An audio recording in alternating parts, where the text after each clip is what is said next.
It's live. Okay.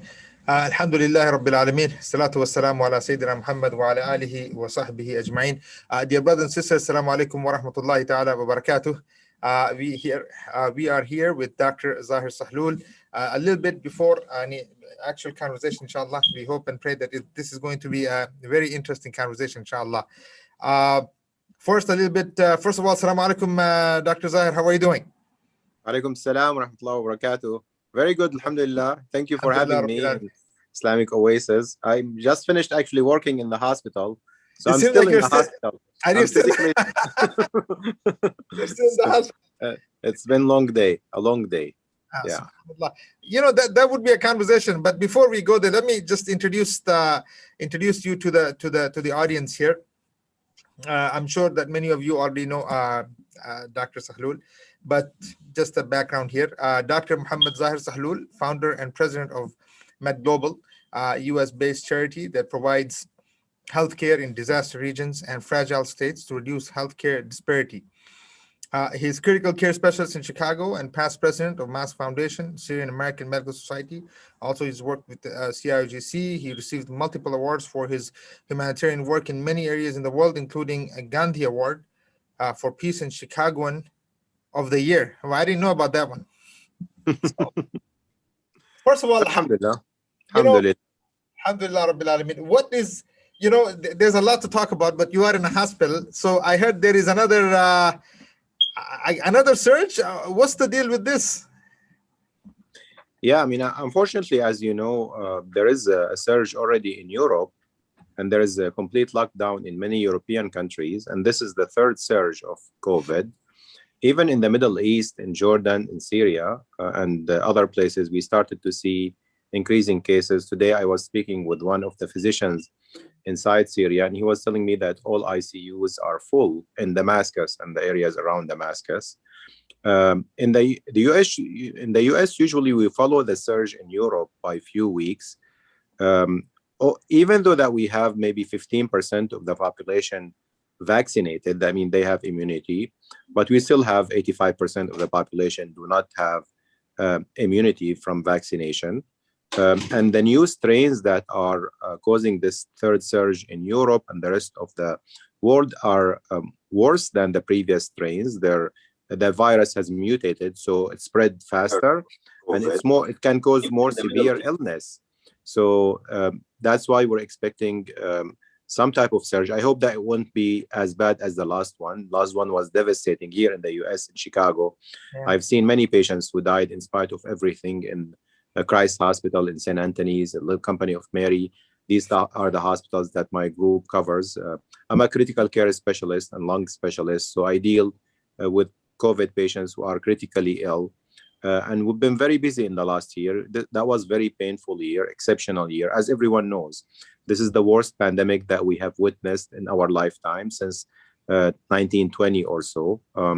And 500,000 people or more have died in the United States, which is the most advanced country in the world in terms of medicine and science, and more than maybe close to 3 million people, if not more. The actual numbers do not reflect the real number. I mean, the official number do not reflect the real number in the rest of the world. About 3 million have died so far. And we expect more people, unfortunately, to get ill from COVID and die. This is very cunning virus, as I've always mentioned. It's very smart virus. It knows how to infect many people. It spread very easily through speaking, through communication, through gathering with groups. And it can cause death by many reasons. Not only from pneumonia, which can cause respiratory failure and low oxygen, but it can cause also inflammatory response. We call it cytokine storm. That can cause organ failure and shock and death. It can cause blood clots in the legs and the lungs, which can cause also death. So it can cause death from by multiple etiologies, as we say. And it's been adapting. So if we attack it by medications, it can attack you by different methodology. If we develop vaccination, then it mutates and it changes its structure to evade the immune system. So it will be a struggle. We haven't seen the end of the pandemic yet, unfortunately. So you're in it for a long haul, basically. This is not a. We are in it for the long haul, not only us in the medical field, but also everyone, because I'm sure that everyone by now knows someone who died of COVID in the United States. Yeah, Yeah, and every day you open the Facebook and you see these announcement of death and funerals, not only in the US but many other countries. And this is something that terrible. We haven't witnessed anything like that in our lifetime, and it will get worse. Medical advances are something that we pride ourselves here in the United States. We have the best technology, we have the best specialists, we have access to unlimited medications. We don't have to worry about the price. But in spite of that, we have more death than any other country. We represent 4% of the world's population, the United States, but we represent also 20%. 1 out of 5 of people who died of COVID in the world died in the United States of America. So this is something terrible. Of course, it highlighted also healthcare disparity. We're going to talk about that. And one of the reasons that we established MediGlobal and you established Oasis, Islamic Oasis, is to reduce disparity in the world by addressing wealth disparity, education and health disparity in disaster regions, in fragile states. But we have also disparity in the United States. We have more African American, Latino and immigrants and Native Americans who died because of COVID than the average population, than the Caucasian Americans, because of this poor access to healthcare in some areas, that also because of chronic diseases that is abundant among these communities. So this is something that we have to make a priority. The effective, I mean, it seems like more Caucasian population was affected. Is it not true? But the death rate was high amongst the African Americans, it seems. Although because you're talking about Caucasians still 60% of the population. That's correct. So in terms of and the way you look at it to see what is the percentage, let's say, of African American within the population, and they represent probably 25% or so. But in spite of that, their death rate compared to their percentage is much higher. It's 3 times higher than the equivalent death rate among the Caucasian American, 3 times higher. The same thing with the Latinos. So even though maybe the total death within African American and Latino is less, but in compared to their percentage of the population, it's higher than Caucasian. So let me ask you, Dr. Sahloul, you've recently you were in Syria. I mean, there's a whole discussion that I would love to have regarding your visits in many parts of the world. But this, why is it that we not seeing the kind of death rates and things like this in Syria as we are seeing here, for instance? I mean, is it that they're not reporting it? Is it that you're talking about just Athme camp has 1.2 million people. Mm-hmm. So what's going on? I mean, I can't just fathom the whole. That's a good question. And I was in Idlib just 3 weeks ago. I think you were there right before you. Yeah. So we might have touch in the same places.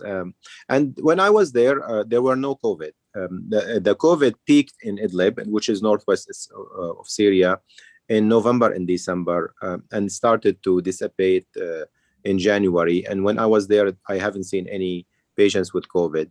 It does not mean that they will not have the third surge. As I've mentioned in Damascus, they started actually just in the last few days. Suddenly, there was a huge surge of numbers of COVID patients. All hospitals, all ICUs are full of patients. And actually, the hospitals are turning patients away because they don't have capacity. And what we have seen in the previous surges in Syria, that it starts in Damascus, which is the capital, then it spread to other cities, and it will get to Idlib, whether we like it or not. But you are right in terms of that we have not seen the same percentage or number of deaths that we expected within a population that has, in Idlib, there's 4.2 million people. Half of them are displaced. 1.2 million of them, as you've mentioned, are in camps.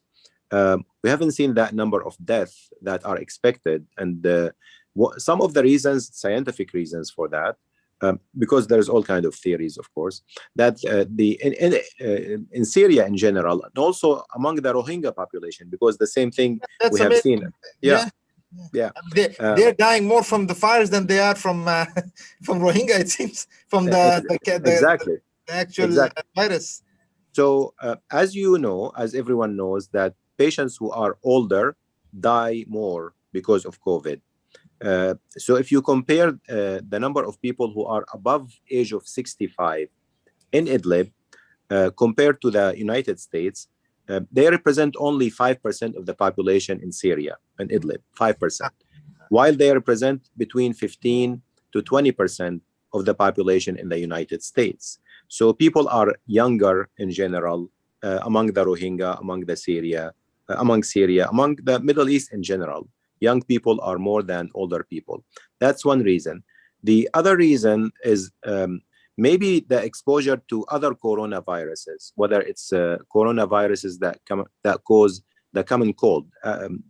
As we know, 4 of the coronaviruses can cause symptoms of the common cold, the sneezing that everyone gets. So maybe the exposure to other coronaviruses is higher among the Syrian population, Rohingya, because they live in camp, in crowded areas. They're exposed to each others and they get infected, and that provide them with some immunity. Maybe also because... So are you saying the herd immunity was much faster, at the faster rate? Not from this COVID-19, but from other coronaviruses that is from the same family, that can also provide you with some cross immunity. There's 7 coronaviruses that we know that infect human. 4 of them cause common colds. You know, the sneezing, the coughing that happen to everyone. This is not dangerous. Also, SARS and MERS, which are syndromes that pandemics that happened in the past, also can cause by coronaviruses. And this is the 7th coronavirus, COVID-19. But that's, if you were exposed to common colds by coronaviruses, that may give you some immunity, cross immunity to the COVID-19, to the new member of the family. So that's one reason. The other reason also is maybe because of the fact, that we here in the United States live in a way that our older population live in nursing homes, large number of them.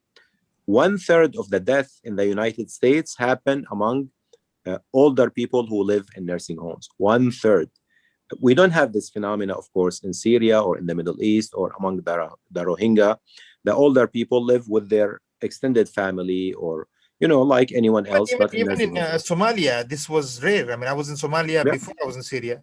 And it was, no one wears masks. They don't even have the idea. It was amazing to me, and then you have huge camps over there also, right? I mean, just people live the way they do. Yeah. So, scientifically, there are some reasons, but there are some unknown reasons that we don't know. It could be genetic. It could be, some of the reason that led to spread of the virus here in the United States is, of course, alcoholism, that we don't talk about these issues in general in the media. Alcoholism will lower your guard, so people shout and scream. You have bars that you have small areas that people are easy to transmit the virus within the bars, within partying and so forth. We don't see that much of that, of course, in the Middle East, in Syria, and other places. That could be a reason. Lifestyles also, the lifestyle differences also cause the growth or the interesting. That's true. I mean, I was just thinking, subhanAllah, the amount of, the way the people are living, there's no social distancing. That concept doesn't exist. I mean, it's within, but that's not good, though. That's not good. Actually, I'm not saying it's a good or bad. All I'm saying is that, where are you going to social distance when you have a shelter next door? It's near impossible. And also because people have to work every day. Otherwise, they won't earn living. There's no checks that will come to you every month if you don't work in Syria. I mean, people have to work. I mean, And as Syria, Somalia, or Rohingya, or yeah, any of these same thing. camps with thousands, millions of people just crammed up, trying to survive day by day, and it is, but it is something. I mean, it's amazing to think about. It has to be studied. It has to be studied Yeah, because I mean I agree with you that the numbers are much less than it's expected. We try to also always explain things scientifically. I think there's too many studies that will come out because not only in these areas, but for example, Senegal, Africa in general. African countries, Vietnam, Yeah, the South. You don't see that many cases of COVID-19 over there. So there's some other reasons that we do not know at this stage. I mean, how come that most people that are affected and died happen in the Western Hemisphere, in European countries, in the United States, in Brazil? Of course, now you have more cases in Mexico, in Russia, also in India. But India there's closed again. It yeah, seems. yeah. There's some discrepancies which cannot be explained only by science at this stage. Okay, there's as I said, this would be a topic by itself if you were to discuss this. Yeah. There's a lot to discuss with you, so I'm gonna keep pushing, but then that means we're gonna have to have a couple other shows to discuss a lot of details, inshallah. So your trip in Syria, what was different? What did you observe? I mean, I have my own things, but what are you thinking? What's the deal? I mean, the peace. I mean, actually, first of all, for people who do not understand the current situation in Syria, of course, Syria has been under a crisis for the past 10 years, started with demonstrations, peaceful demonstrations for freedom, for democracy by the population in many cities. The regime responded with extreme brutality by having snipers shooting at demonstrators, torturing people in the tens of thousands. About 200,000 people disappeared in prisons. We know of them 88,000 that died under torture by names. But then the total number is much higher than that. So imagine, Syria is a country of 22 million, and 200,000 of them were tortured to death or disappeared in the prisons. This is Sidnaya. This is Sidnaya prison. No, Sidnaya is one of hundreds of prisons. I mean, Sidnaya is the most infamous prison that many people died under torture. It's documented. There was also documentation of crematorium that was built near Sidnaya to burn the dead bodies. And New York Times last year, I think, or 2 years ago, had this whole report about the crematorium that was built there, documented with pictures and videos of people who are burned because they want to, basically dead bodies. Yeah, dead bodies. But also that the regime started to people with time carried arms, of course, to defend themselves and to defend their neighbors and their communities. There were officers from the army that defected, and gradually it turned out to be a war between the regime against its people. And then the opposition controlled some areas in Syria. And then, of course, we have exploitation of the situation by terrorist groups that we know about. But right now, Syria is divided to 3 different regions. Government-controlled areas, which is about 60% of the region in Syria, of the geography in Syria. Northeast of Syria, that is controlled by SDF, or the Kurdish militia that are supported by the United States. And the northeast, which is Idlib region and north of Syria, that is controlled by the opposition or the Free Syrian Army. It has a population of 4.2 million. And this is the area that we both visited. Actually, this is my, I think, 15th or 16th visit to the region in the last 10 years. And it's the most positive because there was no displacement. Last time I was in Idlib was about a year ago, in January of last year, at the peak of the displacement related to the bombing campaign of the Russians and everybody was moving. Everyone was moving, and still, I mean, the people who were displaced that time, which is about 1.2 million, according to the United Nations, have not returned to their cities that are now under the control of the Syrian regime because they're afraid from the brutality and that they're going to end up the same way that the 200,000 people who disappeared will end up with. So they're all displaced, but at the same time, this stability and relative security have permitted the population to start businesses, to build factories, to focus on agriculture, to earn livelihood. I've seen more signs of clean streets, of building of new buildings. Even cars are being assembled in Idlib, which is something that is near miracle. It seems like Santa Fe seems to be the famous. Santa Fe and Kia. Everybody's got one of those. I was surprised. I said, "How come, man?" I mean, give people a window of opportunity, and they can turn that region to Jannah. Well, let me ask you, hold on, just on that. I mean, you said something amazing. You said, look, give people a chance and they'll turn that place into Jannah. Is that what's trying? Is this what, let's say, some governments or is this what they want to avoid? I mean, are they saying that, look, the people of Sham or Ahlul Sham or Syria in general, they are people who are very independent-minded. These people can make things happen. They've played an amazing role in Islamic history in general. Are they worried that because of the nature of people of Sham, that this might cause other ripple effects, let's say, in the Middle East or in Muslim world? That's why they're saying let's keep them in a box as long as we can. Yeah, I mean, that's a good question. Of course, I'm from the people of Sham. I was born and raised in Homs, which is the city of Khalid ibn al-Walid. And in every spot in Homs, you have a mosque that goes back to 1400 years or 1500 years. We have too many masajid that were named by the name of the Sahaba, of the companions of the Prophet who were buried there, including Khalid ibn Walid and his son and others. There are about 40 Sahabas that were buried in Homs. The capital of the Islamic world. What do you? Yeah. So and Homs are very proud of this heritage, of course, the Homsis. But every city in Syria, of course, has traces of the companions of the Prophet and Tabi'een and Tabi'een. And this history is very clear there. I mean, also, Syria is at the juncture of, geopolitically, it's very important. It's in the connection between Asia and Africa and Europe. The location of Syria is very strategic. Syria also is quite diverse. You have 27 religious and ethnic communities. So within the Muslims, you have the Sunnis, you have the Alawite, you have the Shia, the mainstream Shia. Go ahead. You're on. Yeah.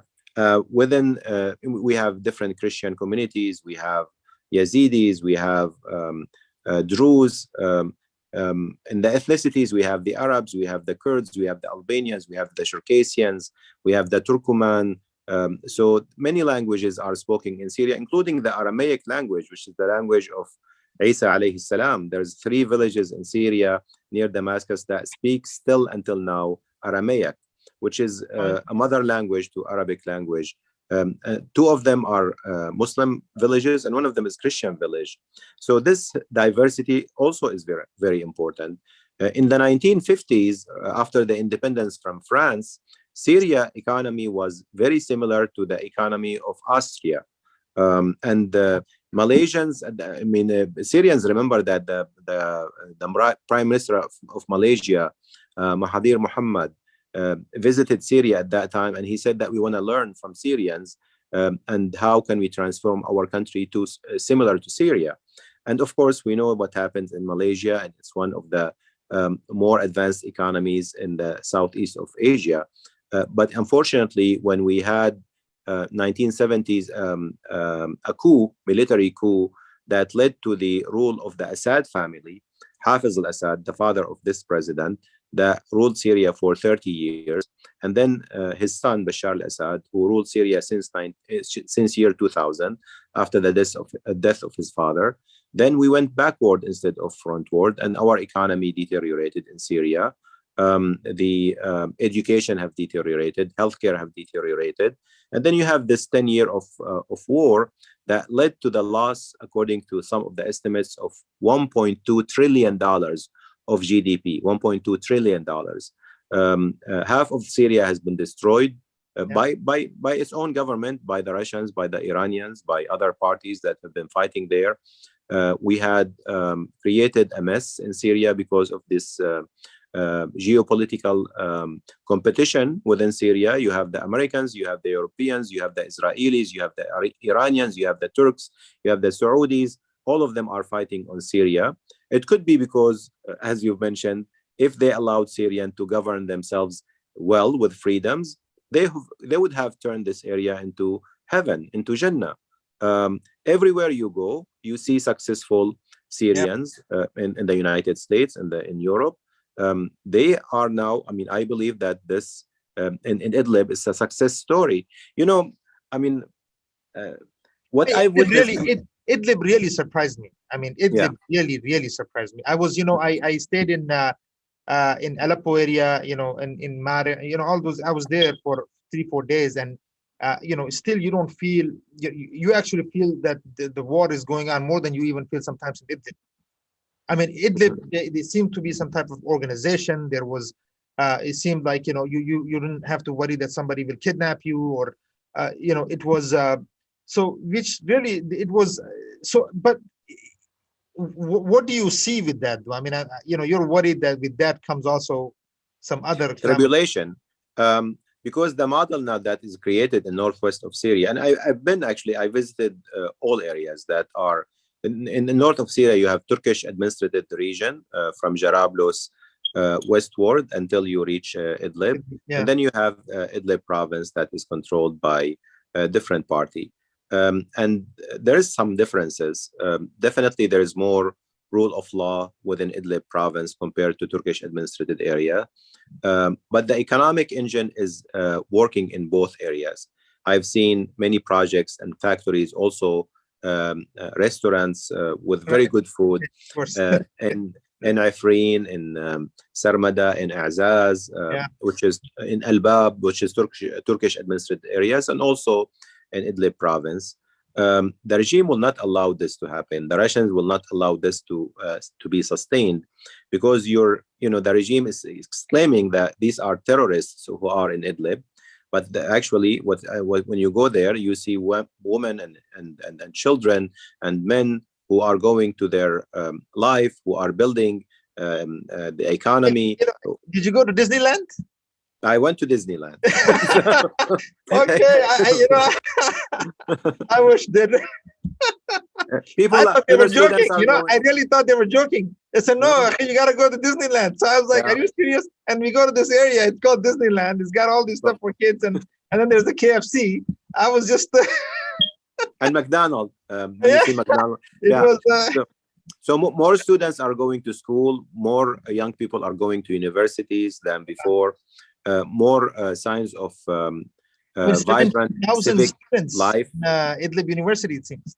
Yeah, Idlib and Aleppo University. There is 2 universities over there, Idlib and Aleppo University, and both of them are in Idlib province. So I think this model of things going to become near normal. I didn't see long lines waiting for bread, similar to Damascus. Right. I didn't see long lines waiting for cooking gas, similar to Damascus. There is electricity now. There is cell phones. There's companies that are now giving cell phones in Idlib, which I did not see last year. So all of these are good signs from a humanitarian perspective. But I don't think that the regime is liking what's happening right now. So that's why a couple of days ago, there was a bombing. They bombed the hospital in Atarib. They bombed the border crossing in Bab al-Hawa. They bombed other places. So they're going to try to instigate another war if this continued. When you see a community, Akhi, building hospitals underground and building hospitals in caves, because doctors and nurses want to provide healthcare to their community, you know that this community is victorious. Even though that right now, maybe the regime is controlling more territories and they claim that they had victory. But I think people of Idlib, people of Aleppo, who built these hospitals in Al-Ghouta underground and provided healthcare in spite of these wars, in spite of the use of chemical weapons, in spite of the siege, in spite of the many parties that are conspiring against them is by itself a victory. And we have to highlight these situations. I met in Darkush Hospital, the head of the hospital, Dr. Ahmed Ghandour. And this is, by the way, Darkush Hospital, northwest of Idlib. It's a beautiful area where you have mountains, you have Nahr al-Asi, Orontes River going there. This hospital used to be a prison before the opposition controlled the area by the regime for torture. And they transformed it into a hospital, and then they expanded it. So they have ICUs, they have birth center, they have incubation unit, they have outpatient clinic, which was completely full. They are doing surgeries that we do not do in some of the hospitals here in Chicago. This hospital did 500 artificial hip surgery last year. They are doing club surgeries for children. They are doing surgeries for deformities among children. We supported them. Yeah. So, I mean, and Dr. Ahmed Ghandour told me that he wants to expand. He wants to have a training center built near the hospital. He wants to build 2 new outpatient clinics. I've seen women doctors, Dr. Nusaima, who oversaw their COVID response in the hospital. And she told me how they treated the patients, how they used the oxygen that we provided from MedGlobal to treat the patients in the intensive care unit. The treatment of COVID patient in the hospital was similar to the treatment of COVID patient in my hospital in Chicago. So people are doing miracles with the limited resources that are provided to them. SubhanAllah. How many days were you there in Syria this time? I spent 3 days, but it was a very busy schedule. Every hour or so, moving from place to place, visiting hospitals. I visited isolation unit in Idlib city. I visited 2 camps. One of them, Zohra camp near Jarablos. One of them is Dahouk camp near Idlib city. I met the children I met last time in Dahouk camp, Asma and Qusay and Huda. And these are beautiful children who are going to school in spite of being in a camp. They were displaced with their families 7 times. They want to be doctors and engineers and lawyers and teachers like us, like our children, and they deserve to be supported. Yes, of course. Because I need to go to another subject, but what role are you? I mean, obviously, you're already playing a huge role in Syria itself, but you know, what role do you want to play in Sham, in Syria, and as things progress and you know, things become more stable, things like this, if they allow? You know, what do you think needs to be done from that perspective, I guess? I mean, are you talking about people like you, as a person?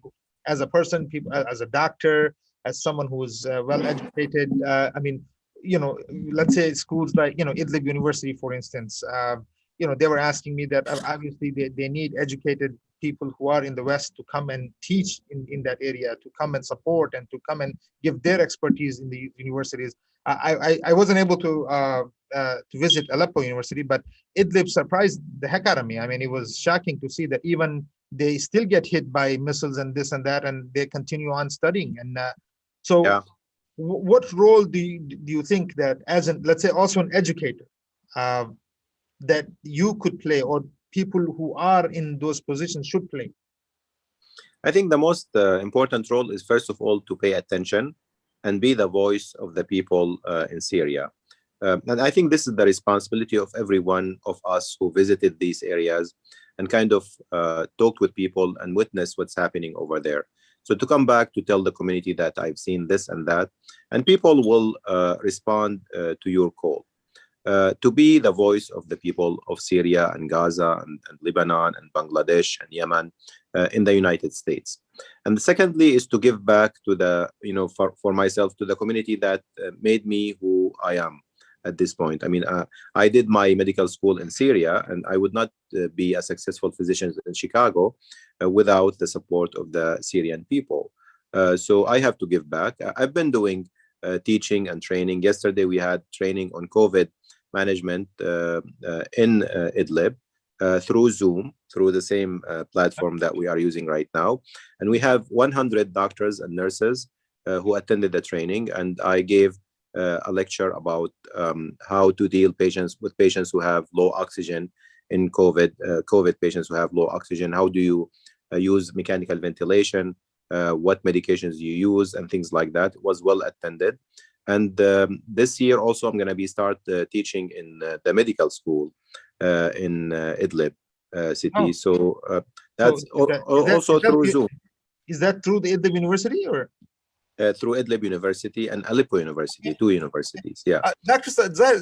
Do you think that, maybe there should be some type of, coordination, networking done with those, people who have expertise like yourself that could be part of this teaching, educating, in connection with Idlib University? Have you done that? Because, when I came back, I spoke to a lot of doctors here, a lot of professors, teachers here, and they were all interested in actually doing this. Have you done this where there could be a core, just few experts who are going to be, let's say, teaching at the university at that level? I think we're starting to do that gradually. So one of the things, by the way, Akhi, that we focus on in MedGlobal is to build human resources.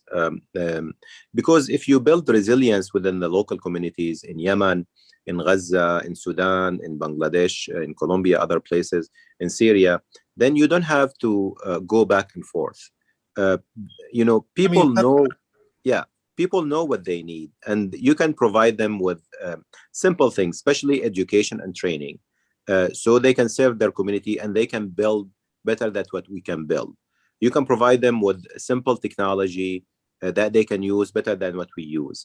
So these things that we do sometimes by donating, let's say, an echocardiogram machine or an ultrasound or a CT scan to this hospital. First of all, it saves tons of life.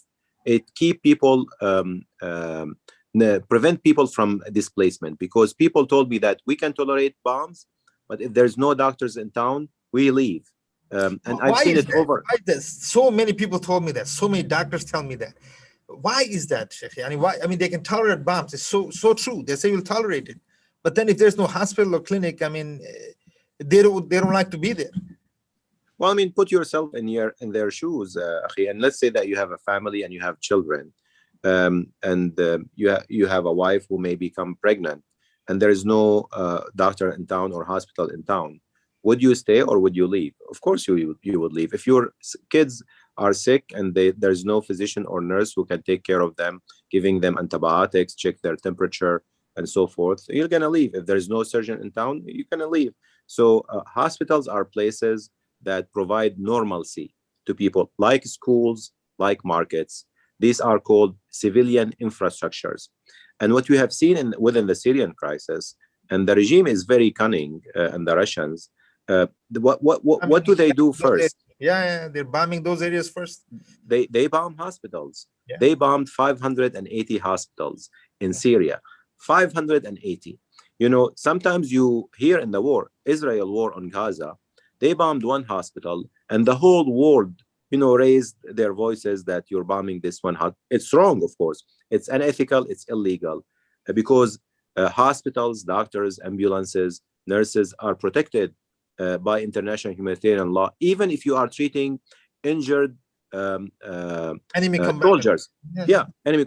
But here we're talking about hospitals that are treating civilians, women, birth centers, incubators, children hospitals are being bombed systematically by the Syrian regime and the Russians, because they want to displace the population. That's why in Syria, half of the population have been displaced. You have been shot at, have you not? I mean, I remember you were in one car that your car was actually shot at by bullets inside Syria. In Aleppo, I was in Aleppo 5 times. I got shot at multiple times.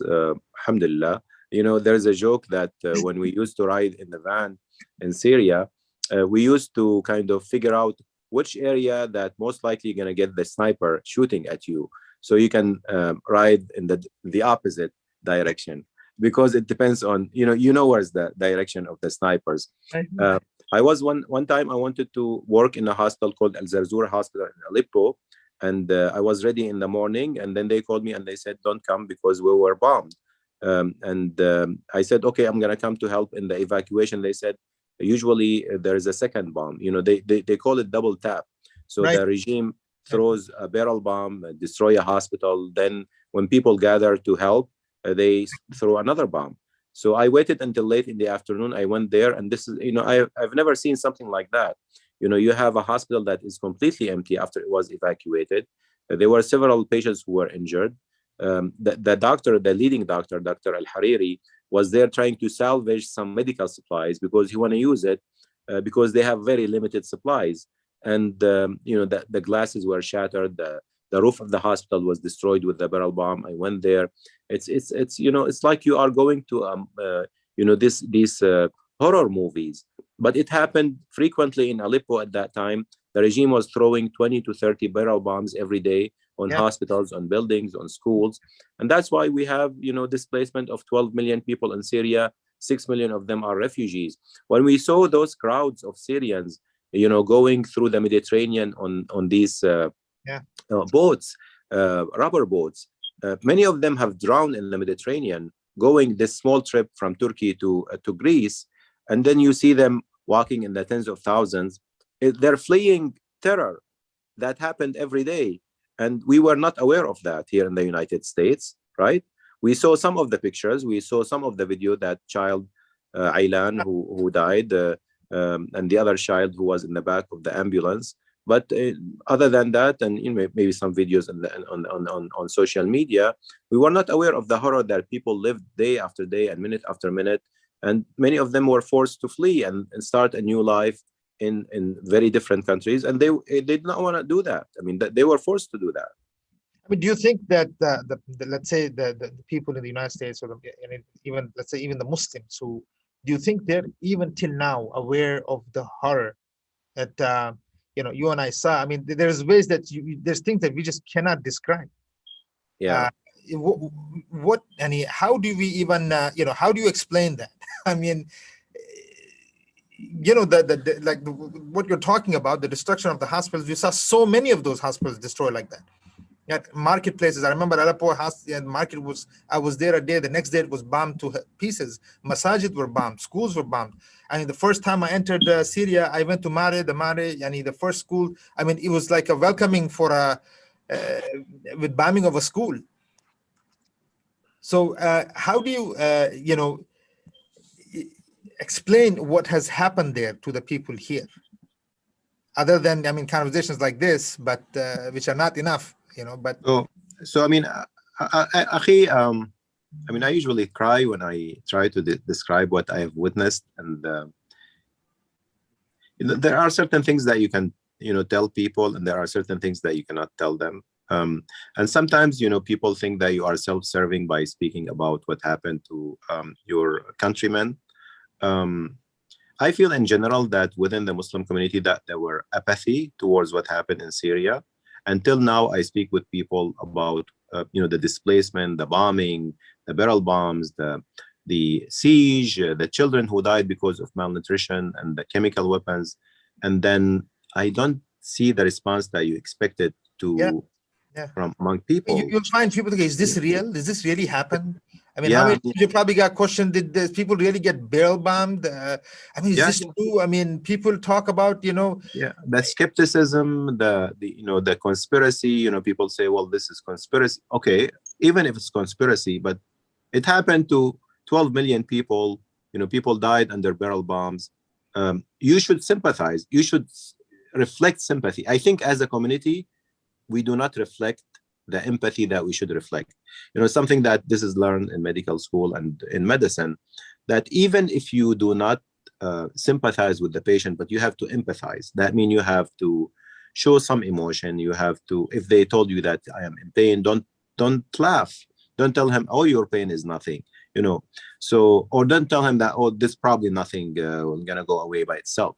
You have to reflect some empathy. This is part of our faith, part of our religion.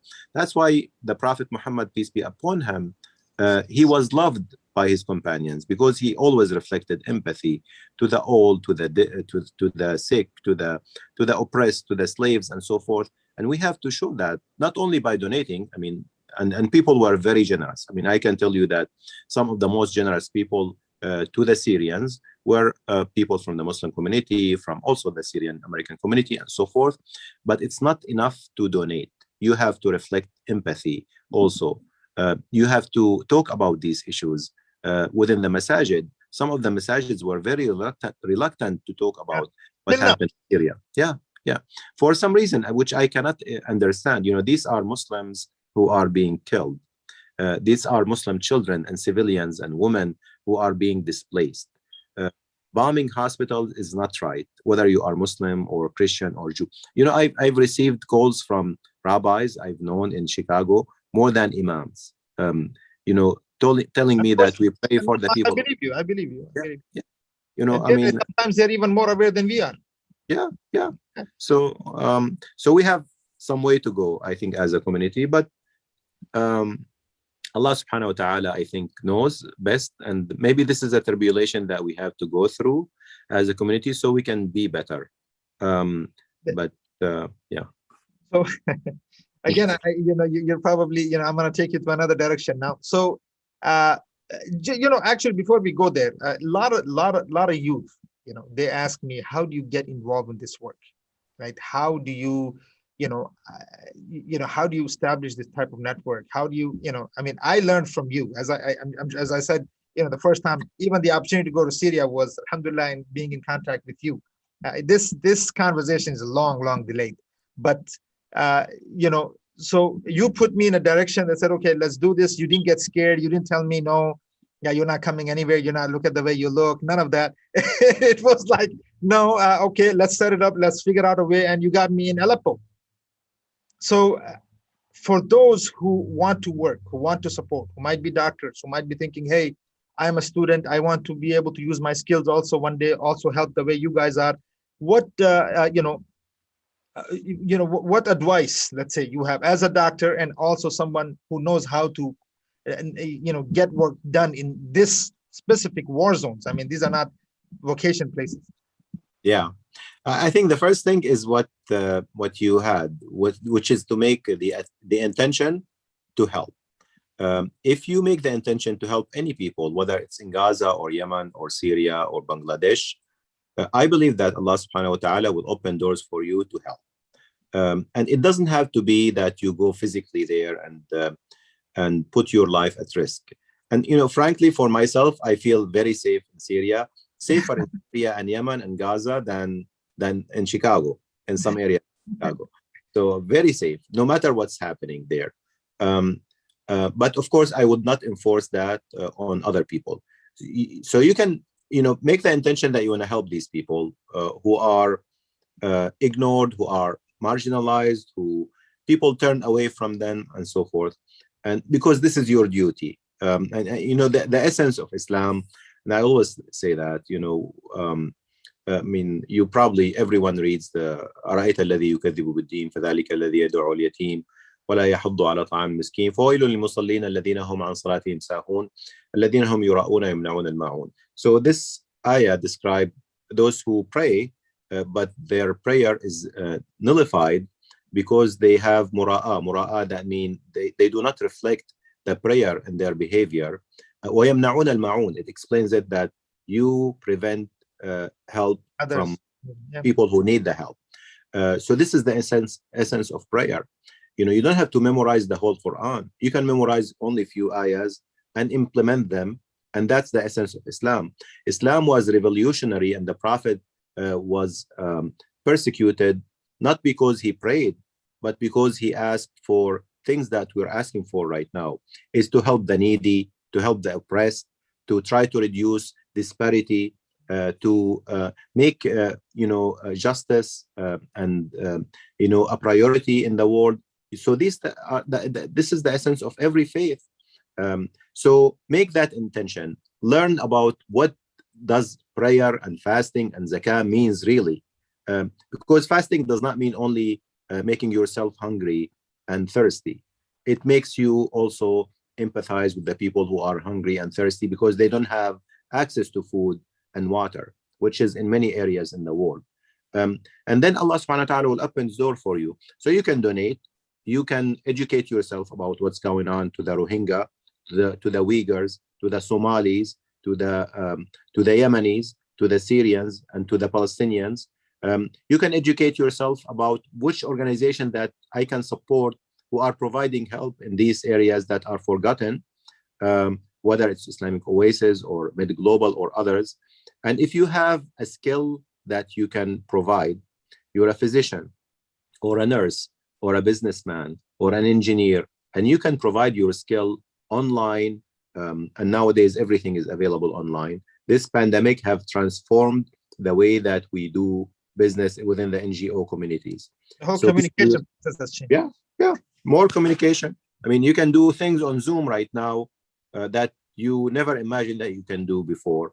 But see, I get the question more was that, look, a lot of people get scared. You know, when the moment Syria is mentioned, or I mean, forget about going to Syria, just Syria is mentioned, or some of these areas. But you figured out ways to work. You know, that's a skill, and that's a set of skills that very few people have. I mean, it's rare. Sometimes you even see non-Muslims going into these areas and working than you see Muslims. So, yes. I mean, how do you, get that fear out of the hearts of the people and say, no, that look, we can do that? I mean, is there some type, what do they need to learn to do this? Is, I guess, what I'm asking, because you've been to Yemen. I mean, we didn't even get to Yemen yet. We didn't even get to, I mean, some of the. I've been in Yemen 4 times. The first time, the first time, it's all the power of networking. Everyone knows someone who knows someone who can help you to get to any place in the world. They used to say there's 6 degrees of separation, 6 degrees of separation between you and any other person on earth. I think there's only 1 degree of separation. So, me, I maybe helped you to get to Syria, and I knew someone who helped me to get into Yemen the first time, and we went there. You gotta go to Somalia soon, but go on. Somalia, yeah, I mean, yeah, it's a matter of capacity. You cannot go to every place, so you have to focus on certain areas and have an impact. I believe that in order to have an impact, you have to focus on some areas and then expand it and be there with the people, understand what their struggle and their priorities, and help them for the long term. I don't believe that there should be an exit strategy, because many areas that we are working in have problems for the long term. So you go there, you establish a foothold, you establish a network, people you, and when you see people and talk face to face, then you know that I can trust this person. When you have this human connection, this cannot be happening through WhatsApp or Zoom. You have to see the person and you have to talk with them. You have to travel with them. Then you can say, okay, this person can help. This person is probably not going to help. He has different agenda, which is different than my agenda. And then whenever you establish this network of locals who you can trust, they can introduce you to other locals that you can trust, and they can open opportunities for you.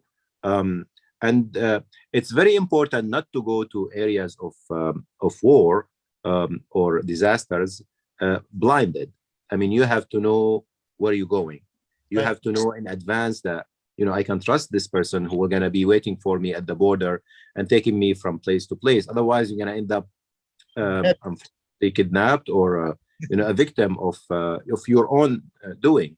So you have to have people who you trust, who will help you. And whenever you establish this network of people you trust, then it's easy. Then you can go to any place. I mean, I don't know, but it's a skill. It's a skill. I took a class on the power of networking, I think 8 years ago in Northwestern. And there are certain things that intuitively, but when you hear professor talking about networking and how it works and stuff like that, things start to make sense. And then you can build on that experience. There are some people who know this skill very well, including yourself, of course. And there are some people who are really bad at networking. Networking is one of the best skills that you can learn in life, not only for NGO world, but for everything. Yeah, for everything in life, I think it's necessary. It's very. But look, we have reached an hour. I know this is, as I said, we didn't even get to Yemen yet, but just a few minutes. But we're going to have to do this again, Dr. Sahloul. We're going to have to do this again. But I do want to ask you, you were in Yemen. What are the similarities and what are the differences from Yemen to Syria? And what are you seeing? What, I haven't been to Yemen yet, but Yemen has, compared to Syria before the crisis, both of them are going through war, of course. And both of them have a lot of regional and international powers fighting on them. So in Yemen, you have Saudi Arabia, you have Emirate, you have Iran, you have United States, UK, many other countries fighting on Yemen and supporting this group against this group. Yemen was not developed as Syria was before the crisis. So it was underdeveloped. It was one of the poorest countries in the region, although it was very close to Saudi Arabia and so forth. But it was, you have less education, you have a huge disparity, you have regions that were supported by the government. Healthcare, for example, and education was very centralized in Sana'a only. So if you are a Yemeni from Hadramaut, which is in east of Yemen, you have to travel 10 hours to reach Sana'a to get surgery or to have cardiac cath before the war.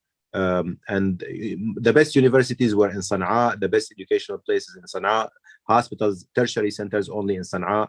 Adan was ignored, Hadramaut was ignored, Ma'rib were ignored. And these are major historic areas in Yemen. Actually, some of the things that war happened, that you have less centralized power, and with that you have thriving of these communities that were ignored or marginalized in Yemen. For example, Ma'rib.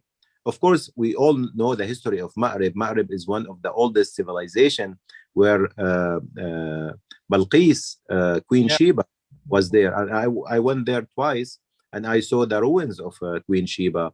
There was a dam that is well known also in the history of the world, actually, that people used for agriculture and so forth. When the dam was destroyed, that flooded the whole region, and that led to the migration of the Yemenis northward to nowadays Saudi Arabia, to Syria and Palestine, and they settled this area, and we are the descendant of the Yemenis in Syria. The Shams are descendant of Yemen. So I went there and I saw the old dam and so forth. So Ma'rib right now is thriving better than the pre-war situation, because you have now a governance, you have displacement of population to Ma'rib, you have new you see the same type of separations that they have done in Syria, for instance. Now you have different groups, different areas have been kind of. You have different groups. You have poor access to healthcare. You have areas that it's very difficult to get to it. You have fault lines between the opposition, al-Houthis, and what do you call it, al-Shar'iyya, or legitimate government supported areas. You have also, unfortunately, beginning of divide between southern Yemen and northern Yemen. So there is all kind of mess because of the political situation. The humanitarian situation is horrible because of the sanctions and because of the embargo, and that led to severe malnutrition that we have not seen in Syria. We have malnutrition in Syria, but not to the extent that you see in Yemen. Yemen is one of the poorest countries before the war, as I've mentioned, and also it's one of the scarcest countries in terms of water. Water, it's probably one of the countries that is leading in terms of the impact of global warming on water. You have to dig really very deep wells in order to get water in Sana'a or areas around Sana'a. And very expensive even. I mean, 15,000 for simple pumps. So lack of water, lack of agriculture, lack of livelihood is causing 80% of the population to be dependent on aid. So that's why I would encourage people to be very generous to the Yemenis. Yemenis, and of course, Allah subhanahu wa ta'ala and the Prophet blessed the people of Yemen, blessed the people of Sham. Al-Hikmah Yamaniya, right? Wisdom originally from Yemen. Coffee also originally from Yemen. So if you enjoy the cup of coffee in the morning, you are indebted to the people of Yemen. So be very generous and supportive. Last medical mission we had in Yemen, we had 22 physicians, Akhi, who came from 8 countries 22 physicians. Only 5 of them were Muslims, and the rest were non-Muslims. And we went there to Hadramaut, we went there to Ma'rib, and we did training in helping babies breathe. We did training with the use of ultrasound. We donated a lot of medical supplies. Right now, we have active programs to supply Yemeni hospitals with oxygen, with ventilators, training Yemeni physicians, and all kinds of projects that are focused on healthcare. Ramadan is coming. There is the third surge, unfortunately, of COVID also in Yemen. Just yesterday, one of the leading doctors in Aden died because of COVID. We counted about 200 doctors in Yemen who died because of COVID.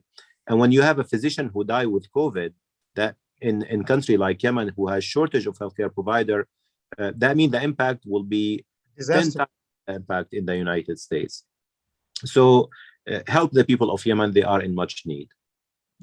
Okay, inshallah, subhanallah, Sheikh. You know, as I said, time is not enough. So how do they get involved with MedGlobal, and what do they need to know about MedGlobal? Just a few words, if you would like to, just say a few words about MedGlobal and how they can, those who are physicians, those who would like to get in contact with you. Of course, they can get in contact with us also. But you're speaking. Go ahead and just give a few words that how they can contact with you, inshallah. I mean, you can donate through the website, www.medglobal.org. We are active in 10 different countries, including the ones that I've mentioned: Syria, Yemen, Gaza, Lebanon, Bangladesh, Pakistan, Sudan, Colombia, and Ecuador. And also we're active in the US. We have quite a diverse team. We focus on healthcare, which is, I believe, a human right. You can have food and shelter, but if you don't have health, then that's a terrible thing to do. And we focus on countries that are going through disasters. And our vision is to reduce healthcare disparity, which is a shared, I would say, value between Islam and the main religions. But also it's the essence of what we do as Muslims. This is not, we don't say that this is a Muslim organization. We don't have the title Islamic for us, but I think this is the essence of Islam. You don't have to say that, right? But this is the best da'wah also. When you have a physician who is a Christian or Jew going to Yemen, and when you have Muslim physician going to Colombia and helping a Venezuelan refugee, then this is the essence of Islam, and this is the best da'wah. You can help us by supporting our programs that are right now focusing on building capacity, sustainable capacity in healthcare. So Sadaqah Jariyah, that's why we believe in sustainability. So you don't just go and distribute samples of medicine and then come back. You stay with the community, you train them, you donate medical supplies, you donate medications, you donate medical equipment. You stay with them to build resilience within the community. That way they can weather the storm themselves. And we are servant of them. And also we do a lot of advocacy because we believe that the voices of this community have to be heard within policymakers in the United States. We are blessed in this country that we have access to the best thing, to the best technology, to the abundance of resources, and also to people who can influence the whole world, right? So by talking to our senators, to our congressmen, to the State Department, to the United Nations that are centered or located in New York City, we can influence policies that can be translated in hundreds and millions of dollars to the people who are in much need. So please be generous to our projects. You can donate to us. You can volunteer if you're a physician or nurse in training, or when we start to travel again in our medical missions to these countries. And we'll assure your safety. We take security as a priority, inshallah. And keep us in your dua. Inshallah, we will have you again once more, Dr. Sahloul. This is just the beginning of a conversation, inshallah. There's just a lot more that we wanted to discuss, especially I think there's a lot of youth that will be watching this, who would like to get involved, want to learn, just like myself, how I got involved. So we're doing this kind of in a way to create a platform for those who want to continue to do this type of work. We cannot just sit back, relax, and watch disasters take place. So and having a connection with people like you within this community, subhanallah, it's a blessing. And we need to continue to be in contact with you as as our teachers and things like this, subhanallah. And I think also you're an example for other doctors that there's so much can be done when somebody makes up their mind, when they want to do good, inshallah. Again, Jazakumullah khairan, brothers and sisters, for attending. You can get in touch with Dr. Sahloul through Med Global. You can let me know, contact me any way you want, and I'll get you in touch with Dr. Zahir Sahloul, inshallah. And support us, help us, be, network, volunteer. Look, at the end of the day, we have to show our face to Allah subhanahu wa ta'ala. And we ask Allah Azza wa Jal to accept our efforts and guide us to the right thing, inshallah, bi'iznillahi ta'ala. Jazakumullahu khairan. Assalamu alaikum wa rahmatullahi ta'ala wa barakatuh. Alaikum assalam. Thank you, akhi. Jazakallah khair, Shaykh. Allah barak.